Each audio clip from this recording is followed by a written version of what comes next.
මානව හිමිකම් කඩවීමකදී අපි යන්න ඕනේ ශ්‍රේෂ්ඨාධිකරණයට කියලා අපි බොහෝ දෙනෙක් දන්නවා.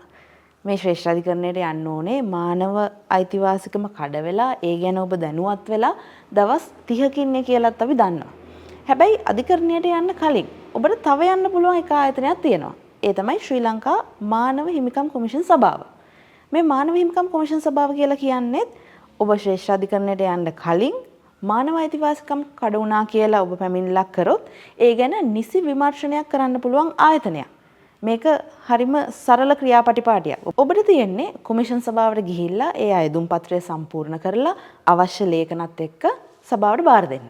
එතකොට එතන නිලධාරීන්ට පුළුවන්කමක් තියෙනවා ඒ අදාළ පාර්ශවයන් ගෙන්නලා හරි විමසීමක් කරලා තීන්දුව తీරන ගන්න සහ ඔබට අවශ්‍ය සහනය ලබා දෙන්න. මෙතනදී ඕන සහනය ලැබුණේ නැත්තම් එතකොට ඔබට පුළුවන් ශ්‍රේෂ්ඨාධිකරණයේ ඉදිරියට යන්න. ඒ නිසා මතක තියාගන්න මානව හිමිකමක් කඩවුණු පමණින්ම මූලික අයිතිවාසිකමක් කඩවුණු පමණින්ම අධිකරණයට යන්න ඕන කියලා නියමයක් නැහැ.